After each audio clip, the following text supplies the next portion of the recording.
साहिब बंदगी सतनाम, बंदी चौड़ सतगुरु कबीर साहिब की जय हो।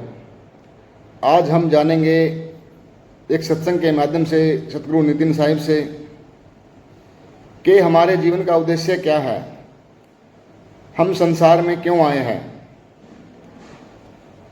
हमारा संसार में आने का क्या उद्देश्य है, क्या हमने उस उद्देश्य को पूरा किया है या पूरा नहीं किया। बहुत सारे लोगों को तो ये भी नहीं पता कि हम संसार में क्यों आए हैं, हमारा जन्म क्यों हुआ है। ऐसे ही हम खाएंगे पिएंगे, इस दुनिया से चले जाएंगे और बाद में फिर यहीं पे आ जाएंगे, लेकिन इसके बारे में बहुत सारे लोगों को नहीं पता। इस जीवन को हमें लेके लगाना है। ये हमारा जीवन तभी लेके लगेगा जब हमें सच्चा सतगुरु मिलेगा। सच्चे सतगुरु से हम दीक्षा लेके हम अपनी भक्ति पूरी करते हैं। अपनी भक्ति जब पूरी होगी तो हम परम धाम को प्राप्त होंगे। तो आज जानते हैं सत्संग के माध्यम से सतगुरु नितिन साहिब से। तो आज जो भाइयों हम वाणी लेंगे वो कबीर सागर बोध सागर से लेंगे, पेज नंबर 2044 पे 2044 जीव धर्म बोध से, जो बोध सागर का ही एक पार्ट है, तो उसमें से आज वाणी लेंगे। तो क्या कहती है वाणी? जेते मानुष जगत में हिंदू सबकी आदि, भाषा सारे जगत की संस्कृत पित्त है वादी। यानी इस ब्रह्मांड में जितने भी लोग हैं उन सब की जो भी भाषाएं हैं, उन सब की जो आदि भाषा है वो संस्कृत भाषा है। संस्कृत भाषा के 52 अक्षर ही उनकी आदि भाषा है और संस्कृत भाषा ही सब भाषाओं का पिता है। उसी संस्कृत से ही सब भाषाएं निकली हैं, जुड़ा हुई हैं। तो आगे कहते हैं, संस्कृत कह शोधित जन को, सोई पिता सर्व भाषण को। संस्कृत के जो गुण अवगाहा, ताकि नहीं कोई पावे थाहा। वेद की संस्कृत जो आही, अब के पंडित समझत नाही। एक सूत्र के अर्थ अपारा, कह सब निज निज मति अनुसार।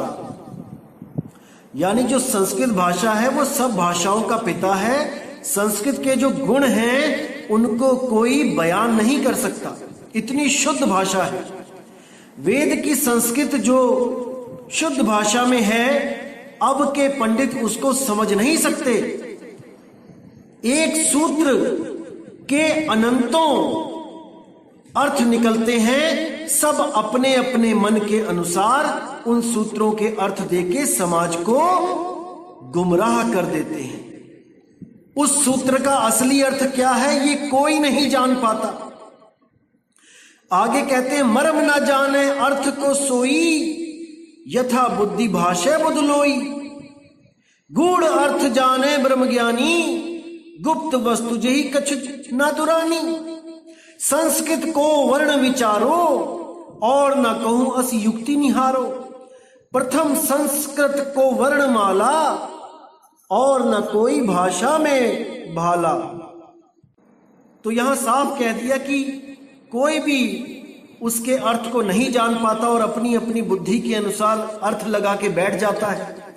जैसे गुरु ग्रंथ साहब में भी कबीर साहब ने बोला, जाके जीव जैसी बुद्धि हुई, कहे कबीर जानेगा सोई। कि संस्कृत के भाषा के जो अर्थ है वो तो छोड़ो, जो मेरी वाणी होगी, मेरी वाणी के भी अर्थ अपने अपने हिसाब से लोग निकाल के इस दुनिया को भ्रमित करके चले जाएंगे, लेकिन उसके गूढ़ अर्थों को कोई नहीं जान पाएगा सिवाय सच्चे कबीर पंथ के।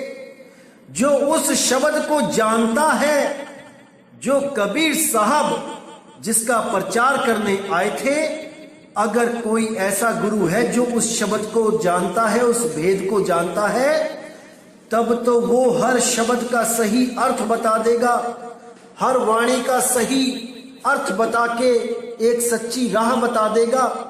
वरना जितने भी ये नकली काल के दूत, ये कबीर पंथी बैठे हैं, ये सब अपनी अपनी बुद्धि के अनुसार इन वाणियों के अर्थ बता के गलत साधना देके जीवों को भरमा देते हैं।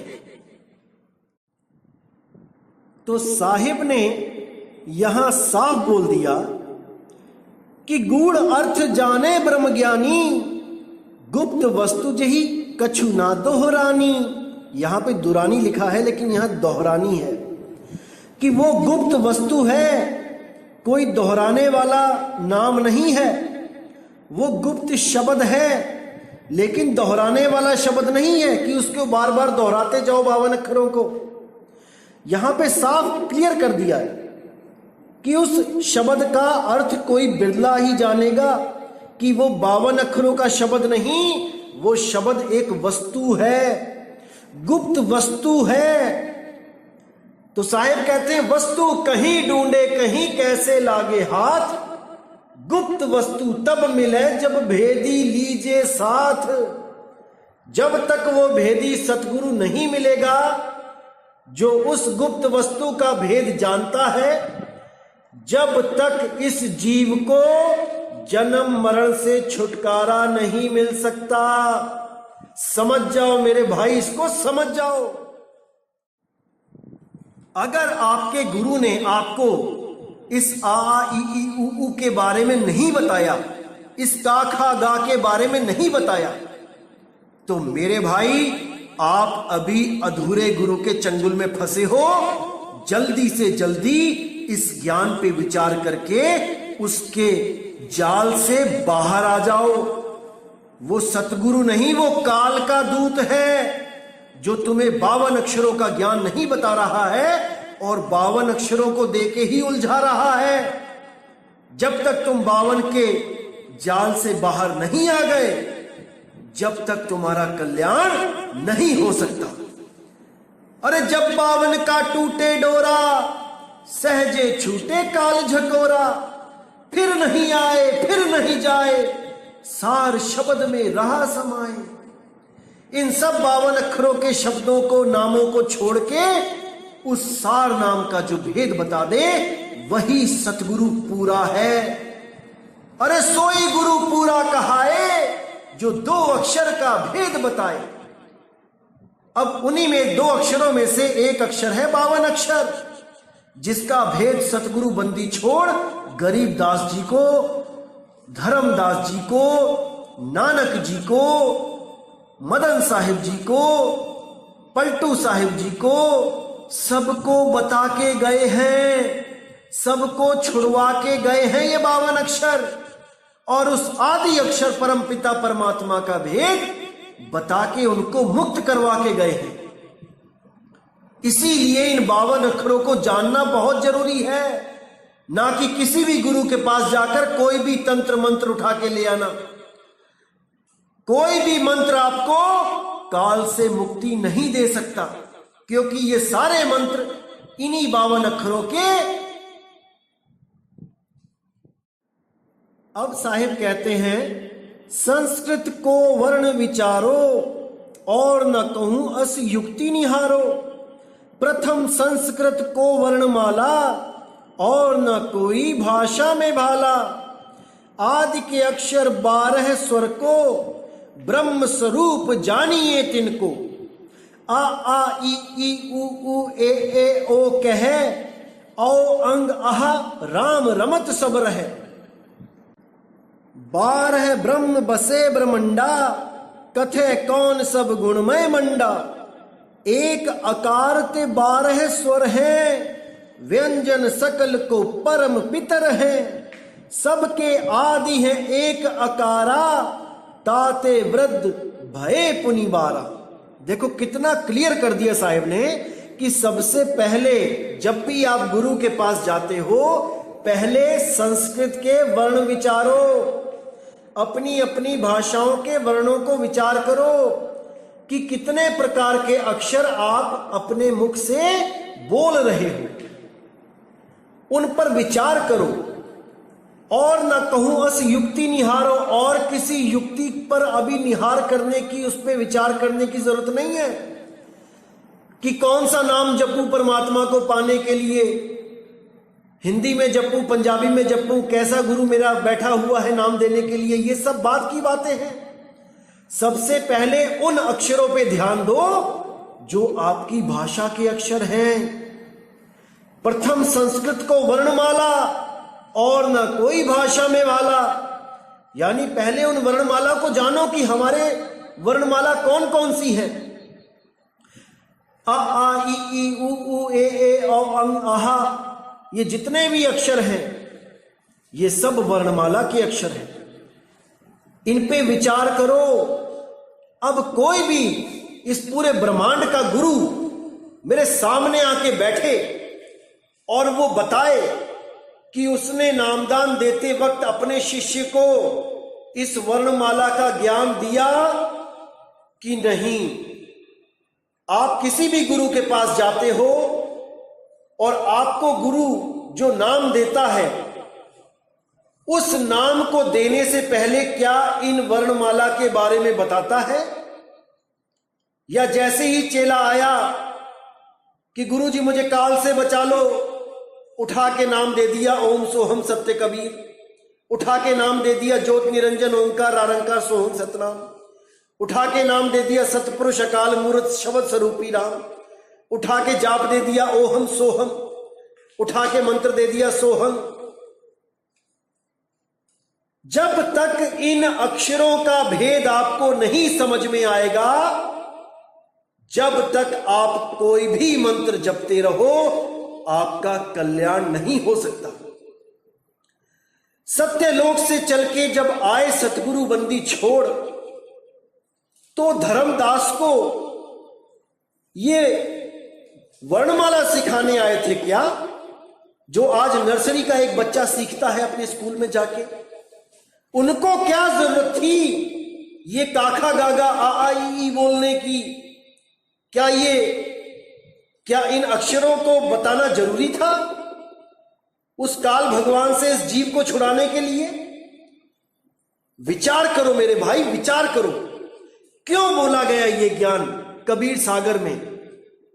परमात्मा यहां पर क्या हमें आ आ ई पढ़ाने आए थे, या हमें वो मंत्र देने आए थे जिससे काल डरेगा, काल भागेगा, काल से हम जीतेंगे? विचार करो मेरे भाई, विचार करो। द्वारा बनाए जाते हैं, लेकिन वो परमात्मा रूपी अक्षर, वो आदि अक्षर, वो किसी के द्वारा बनाया नहीं जाता, वो स्वयं से प्रकाशित है। उस आदि अक्षर को समझो मेरे भाई।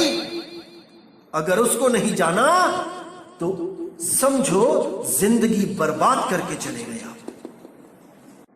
तो कहते हैं आदि के अक्षर 12 स्वर को ब्रह्म रूप जानिए तिनको, कि आदि के जो 12 अक्षर हैं, 12 स्वर हैं, उनको तुम ब्रह्म का स्वरूप जानो। वो काल का स्वरूप है। कौन से अक्षर? आ आ ई उ ऊ ए औ अंग आहा। ये 12 जो स्वर हैं ये काल के रूप हैं। 12 ब्रह्म बसे ब्रह्मंडा, कथे कौन सब गुणमय मंडा। एक आकार ते 12 स्वर हैं, व्यंजन सकल को परम पितर है। यानी एक आकार ते, एक अक्षर जो आ है, उसी आकार से 12 स्वर बने हैं, और वो 12 स्वर व्यंजन में बसे हुए हैं। जितने भी अक्षर है का खा गा घा अंगा, इसमें सब में यही 12 स्वर विद्यमान है। सबके आदि है एक अकारा, ताते वृद्ध भय पुनि 12 रूप आकार सो बनयू, न्यारे न्यारे कारज ठनेऊ। यही 12 रूप आकार से जितने भी अक्षर बनते हैं, न्यारा न्यारा कारज, यानी कि सबका अलग अलग कारज है, सबका अलग अलग काम है। एक थूल एक सूक्ष्म रूपा, थूल प्रगट सूक्ष्म रह गुपा। थूल आकार जो सूक्ष्म भयहू, सो सब वर्ण में रमी रहेऊ। वासुदेव सब माही बिहारी, कोई साधु जन सके निहारी। यानी वो एक स्थूल और एक सूक्ष्म आकार, उसके बारे में बताया गया है कि स्थूल प्रकट है, जब हम गले से आवाज निकालते हैं आ, तो ये प्रकट है। और गुप्त क्या है, जब हम कोई 52 अक्षर बोलते हैं, व्यंजन बोलते हैं, का, खा, गा, घा, चा, छा, इन अक्षरों में वो आ गुप्त रूप में है। जब आप किसी भी स्वर का, किसी भी व्यंजन का जब आप संधि विच्छेद करोगे तो हर व्यंजन में स्वर छुपा हुआ है, आकार। जैसे बोला क, तो क प्लस आ, ख, ख प्लस आ, ग, ग प्लस आ। ऐसे ही वो सूक्ष्म रूप में, गुप्त रूप से प्रकट है वो आकार, वो ब्रह्म। वासुदेव सब माही बिहारी, कोई साधु जन सके निहारी।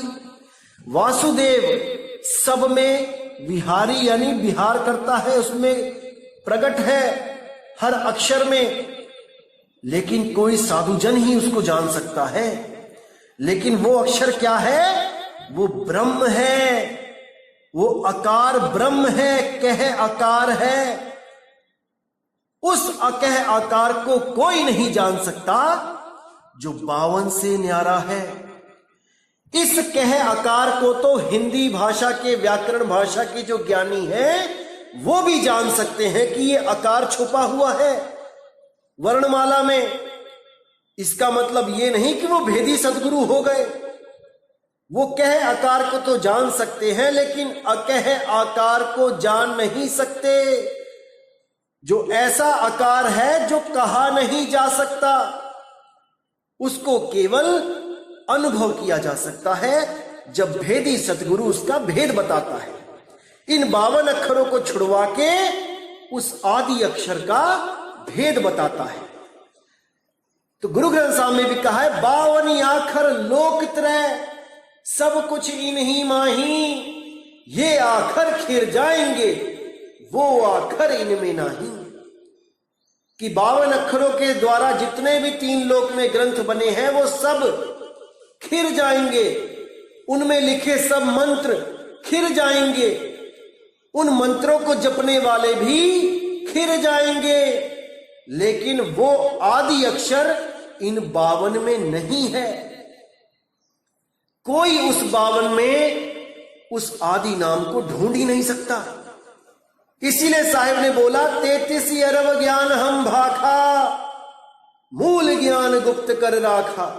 वो मूल ज्ञान 52 अक्षरों में लिख ही नहीं सकते, वरना उसको भी लिख के कबीर साहब चले जाते। क्यों हमें इतना भरमना पड़ता, क्यों हमें इतना खोजबीन करनी पड़ती। इसलिए बिल्कुल साफ कर दिया कि जो नर पड़े 52 के फेरा, सो नर कहिए काल के चेरा। जो भी गुरु आपको 52 अक्षरों के द्वारा बनाया गया नाम जपने के लिए दे देता है, तो जान लेना मेरे भाई कि वो काल का ही दूत है।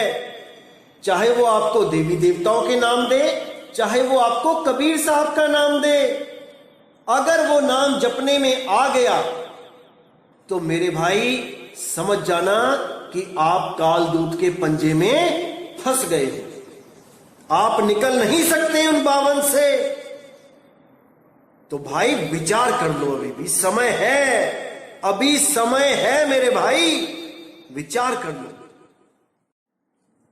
तो आगे कहते हैं, निर्गुण ते सरगुण जब भयऊ, ताही को ककार जग कहू।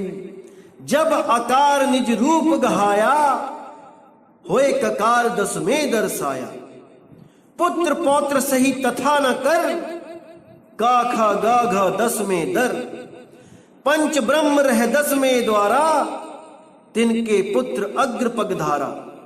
तालू परसो कीन बसेरा, चाछा जाझा अंगा सुईटेरा। तिनते पुनि टाठा डाढ़ाना भयऊ, तालु अग्रबास तिन लयऊ। ता था दाधा ना फिर आगे आए, दंत मूल सो बैठक पाए। पाफा बाभा मां अधर पे बैठारी, मुख कपाट सो दीनी उघारी। यारा लावा शासाहा क्षत्रज्ञ अगाहा, बाहर को कर चले उछाहा। देखिए कितना खोल के बताया साहिब ने कि कैसे ये अक्षर पैदा हो रहे हैं, कहां कहां पर जीभ के द्वारा, दांतों के द्वारा, तालू के द्वारा, मुख के द्वारा, कंठ के द्वारा कैसे ये अक्षर पैदा हो रहे हैं। अब कोई कहे कि हमें इन अक्षरों से क्या लेना, हम तो गुरु के पास नामदान लेने आए हैं, गुरु हमें मंत्र दे, हम जपेंगे, काल हमें छोड़ देगा। ऐसी मूर्खता में लोग जीते हैं। अरे अगर कबीर साहब इसके बारे में बता रहे हैं तो कोई भेद छुपा होगा भाई, कुछ तो भेद होगा। आखिर ये सब अक्षर बताने की जरूरत क्या पड़ रही है?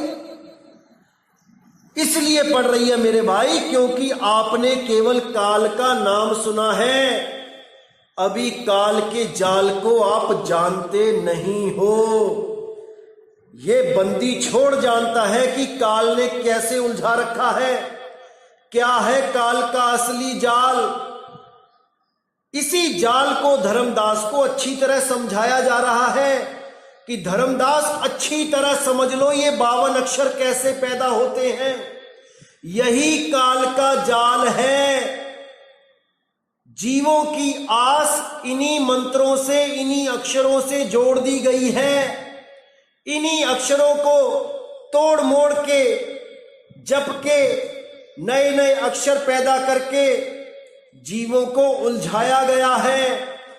जो जीव विवेकी होगा वो इन 52 अक्षरों से बाहर आ जाएगा, वरना इसी अक्षरों में, इन्हीं अक्षरों में उलझ पुलझ के इस मनुष्य जन्म को बर्बाद कर देगा। इसीलिए गुरु ग्रंथ साहब ने बोला, कबीर साहब ने 52 आखर जोरे आन, सके न आखर एक पहचान, कि 52 अक्षरों को जोड़ जोड़ के नए से नए नाम बनाकर इस जीव ने अपने लिए खुद एक जाल बिछा लिया है। उस जाल को जब तक ये नहीं तोड़ता, जब तक उसकी मुक्ति नहीं हो सकती। यही जीव मन के द्वारा जितने भी अक्षर बनाता है, उन्हीं अक्षरों के जाल में फंसता जाता है। सतगुरु वो होता है जो इन 52 अक्षरों को खोल के समझाए और उससे बाहर कर दे, उन 52 अक्षरों से न्यारा कर दे, जिसके लिए गरीबदास जी ने भी बोला, 52 आखर लेख राम रंग होरी हो, वो आखर या में नाही राम रंग होरी हो। अरे कागज कलम कलेस राम रंग होरी हो, वो रहे शेष का शेष राम रंग होरी हो। ये 52 अक्षर कलेश है मेरे भाई, कलेश। और कलेश के लिए साहिब ने बोला है कि कलेश तुम्हारा मुक्ति का दाता नहीं हो सकता। 52 अक्षर तुम्हारे मुक्ति के दाता नहीं हो सकते। इसीलिए बोला, ओहम सोहम में थे ध्रुव प्रहलादा, ओहम सोहम वाद विवादा। कुछ लोग 2 अक्षर ओम सोहम को बताते हैं। उन अज्ञानियों को यही नहीं पता कि अक्षर और फर्क शब्द में क्या है, अक्षर में क्या फर्क होता है, शब्द में क्या मतलब होता है शब्द का। वो दोनों को एक ही बता के पेश कर देते हैं। गधा घोड़ा खच्चर सब एक ही नजर आता है उनको, क्योंकि वो भेदी सतगुरु नहीं है, वो केवल और केवल किताबी सतगुरु हैं। 4 किताबें वेदों की पढ़ ली, 4 किताबें पुराणों की पढ़ ली, 4 किताबें बाइबल पढ़ ली, 4 किताबें कुछ पढ़ ली। 52 अक्षरों को जोड़ जोड़ के मंत्र बना बना के अपने शिष्यों को गुमराह करते रहे। लेकिन मेरे भाई, अब कबीर साहब का मूल ज्ञान प्रकट हो चुका है। इसको समझने में देर मत करना, एक एक चीज को अच्छी तरह समझ जाना मेरे भाई, क्योंकि नुकसान और फायदा केवल तुम्हारा है। ना किसी का कोई नुकसान होगा अगर आप ज्ञान नहीं समझे, और ना ही कोई किसी का फायदा होगा अगर आप ज्ञान समझ गए। ये आपका ही नुकसान, आपका ही फायदा है। प्रकाश हुआ सो ककार काया रचे, जनक जगत करतार, वही ककार ने सब काया को रचा है, वही जनक है जगत करतार है। तारण कारण जीव के गुरु है सो तनधार, उसी अज्ञानी जीव को तारण कारण, उसको तारने के कारण उस अकह आकार को एक गुरु बन के आना पड़ा, एक सतगुरु बन के आना पड़ा, भेद बताने के लिए इस जीव को उस अकह आकार का, उस अकह नाम का, उस अकह शब्द का जो 52 अक्षरों से परे है, जो 52 अक्षरों में नहीं है।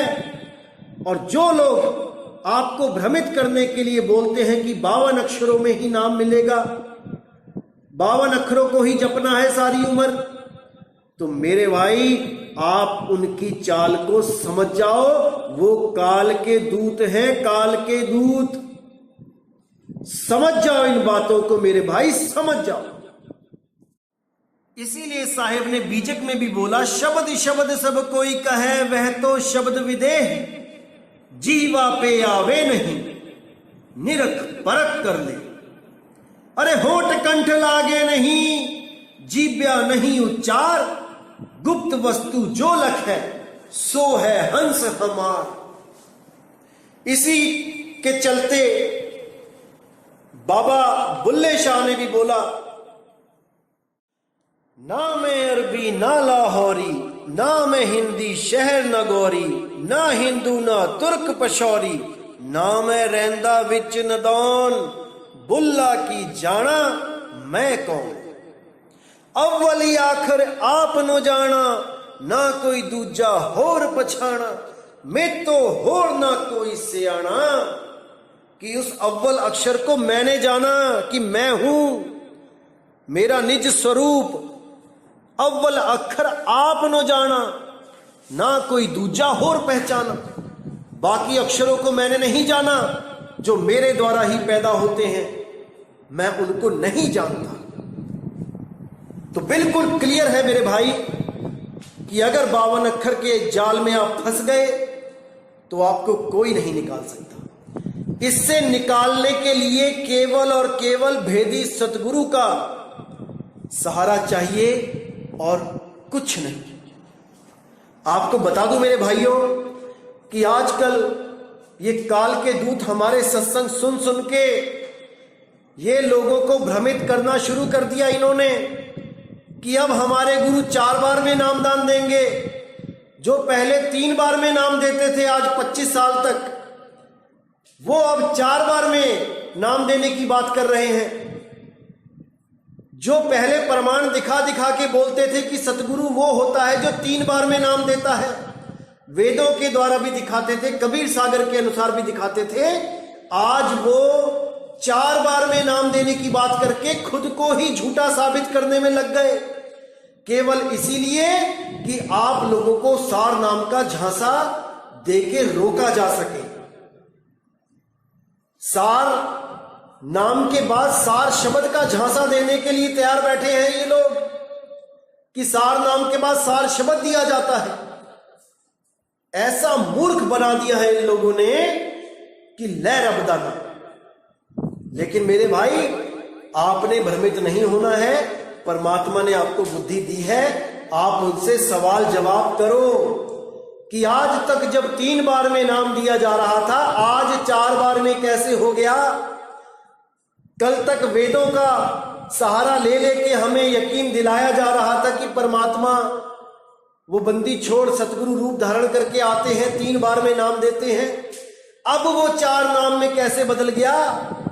आप सवाल करो मेरे भाइयों, क्योंकि जीव आपका है, कल्याण आपको ही करना है, कोई और नहीं आने वाला, ये आपने ही विचार करना है। तो मेरे भाइयों, इसी के साथ मैं सत्संग समाप्त करता हूं और परमात्मा से दुआ करता हूं कि आप सब मेरे भाइयों की दिव्य दृष्टि खुले, आपका विवेक जगे और आप सत्य और असत्य को पहचान सको।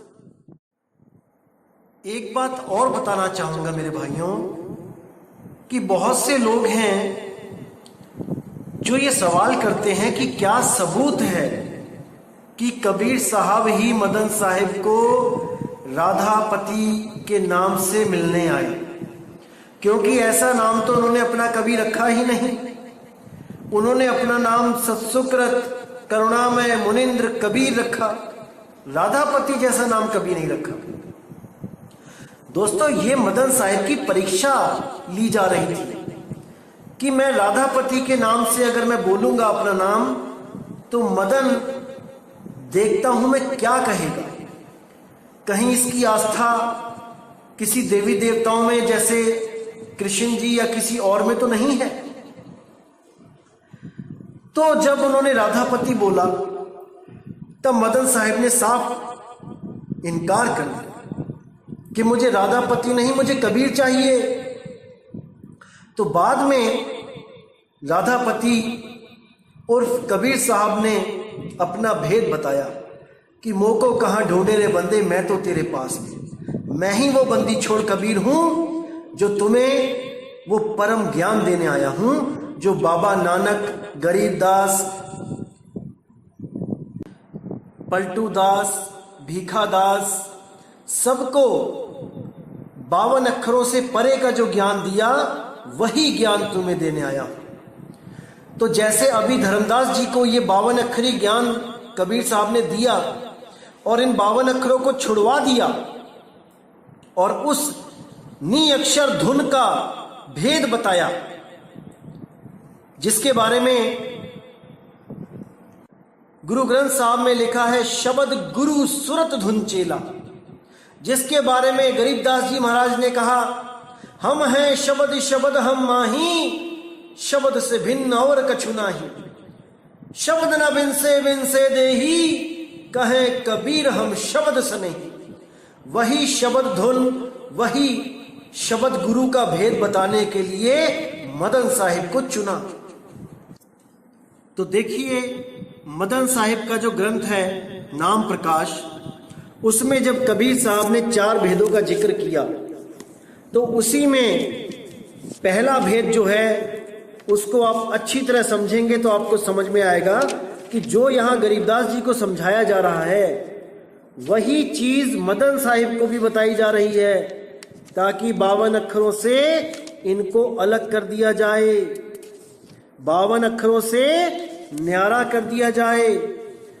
तो साहिब कहते हैं 4 भेद का भेदी होई, कहे कबीर सतगुरु है सोई, 4 भेद का भेद न जाना, सो गुरु जम के हाथ बिकाना। जो गुरु 4 भेद का रहस्य नहीं जानता वो गुरु यमराज के हाथ अपने शिष्य को बेच देता है। तो आप नाम प्रकाश में बड़े आराम से, सहजता से, विवेक के द्वारा पढ़ सकते हैं पहला भेद क्या है। प्रथम भेद जो पौ का कहिया, 3 लोक जाके वस रहिया, प्रथम भये वस तीनों देवा, मूल जान पौ कीनी सेवा, लख नहीं परी मूल की बाणी, छाया मूल मूल पहचानी, जोगी जति तपी सन्यासी, पौ के फंदे फिरे उदासी, सुर नर मुनिगण गंधर्व देवा, लखा न काहू पौ का भेवा, पीर औलिया नबी रसूला, पौ का करक मिटा नहीं शूला, पौ के फंदे सब पची मुए, बिन गुरु मुक्ता कोई ना हुए। तो वहां पे भी साफ अर्थ बता दिया साहिब ने कि सतगुरु मदन साहिब कहते हैं कि सर्वप्रथम मैं पौ अर्थात माया 52 अक्षरों के रहस्य का उद्घाटन करता हूं, जिन 52 वर्णों के वश में तीनों लोक समाहित हैं, अर्थात समस्त प्राणी 52 अक्षरों में उलझे हुए हैं, संकल्प विकल्प रूपी बंधन में बंधे हुए हैं। जब जैसा संकल्प प्राणियों के मन में उठता है वे तब वैसा ही अच्छा और बुरा कर्म करने लग जाते हैं। 52 अक्षरों द्वारा संचालित कर्म चक्र ही प्राणियों के बंधन का मुख्य कारण है। सर्वप्रथम सृष्टि के प्रारंभ में ही ब्रह्मा विष्णु महेश 52 अक्षरों के संकल्प विकल्प में बंध गए। यही नहीं, उन्होंने इन 52 अक्षरों को ही अपना कर्ता धर्ता ठहराकर सेवा वंदना करना प्रारंभ कर दिया। इन सबों को आदि परमात्मा के स्वरूप का कुछ भी ज्ञान नहीं रहा। इन्हीं 52 के मंत्र बना बना के ब्रह्मा विष्णु महेश पीर पैगंबर औलिया ऋषि मुनि महर्षि लोग उन्हीं 52 अक्षरों में उलझ गए। उन्हीं का नाम जपते जपते अपना जन्म बर्बाद करके चले गए। इसीलिए साहिब ने जिसको भी साहिब मिले 52 अक्षर का भेद खुल के बताया और 52 से उनको न्यारा कर दिया। जब 52 का टूटे डोरा, सहजे छूटे काल झकोरा, फिर नहीं आए फिर नहीं जाए, सार शब्द में रहे समाये। उसी नी अक्षर धुन में हमेशा के लिए जीवात्मा ये सुरती समा जाती है, टिक जाती है। उसके बाद वो भी अडोल अबोल अकह हो जाती है, उसका भी आना जाना खत्म हो जाता है मेरे भाई। तो भाइयों, जो भी गुप्त भेद है वो 2 आकार का है। एक आकार निर्बंध है, एक आकार बंधन में है। बंधन आकार को त्याग के निर्बंध आकार को प्राप्त करना है। इसी को अंग्रेजी के 2 अक्षर ए बोले गए हैं। एक जो ABCD का ए है वो लिखने में आता है, और जो दूसरा ए है वो अबोल है, जिसको अनरिटन ला बोला गया है। वो बोला नहीं जा सकता, वो लिखा नहीं जा सकता। लिखने बोलने से न्यारा है। जैसे मानो कि 2 शेर हैं, एक जंगल का शेर जो निर्बंध है और एक सर्कस का शेर जो सर्कस में चाबुक से डर के मारे एक कुर्सी से दूसरी कुर्सी पे बैठता है। उस बंदे से डरता है जो उसके सामने कुछ भी नहीं है। वो चाहे तो एक पंजा मार के उस आदमी को खत्म करे, लेकिन वो अपने स्वरूप को नहीं जान पाता, इसलिए वो डरता है। तो ये कहानी है 2 आकार और 2 शेरों की। इसीलिए साहिब कहते हैं कि जिस प्रकार जंगल का शेर उस सर्कस वाले शेर को कुछ दे नहीं सकता, केवल उसका रूप लखा सकता है, उसका शब्द उसको याद करा सकता है, इसी प्रकार वो बंदी छोड़ हमें कुछ देने नहीं आते कि कोई मंत्र देने आते हैं, कोई 52 अक्षर के नाम देने आते हैं कि जिसको जप के हम पार हो जाएंगे। वो हमें हमारा स्वरूप लखाने आते हैं जो हम स्वयं थे, लेकिन किसी कारणवश हम उस स्वरूप को भूल के जीव स्वरूप में आ गए हैं। अब इस जीव स्वरूप से हम बार बार शिव स्वरूप को प्राप्त करते हैं, यही बंधन है। हमने जीव से पीव हो जाना है मेरे भाई, और ये भेद है, केवल भेदी सतगुरु इसको बता सकता है। तो इन भेदों को मेरे भाइयों समझते रहना है। इसी के साथ मुझे विदा करें। जय गुरु बंदी छोड़ वैराग साहिब, जय गुरु बंदी छोड़ साधु शरण साहिब, जय गुरु बंदी छोड़ बाबा मदन साहिब, जय जय सतगुरु बंदी छोड़ सतगुरु सत्य कबीर साहिब की सदा ही जय हो, सदा ही जय हो मेरे मालिक की। साहिब बंदगी सतनाम।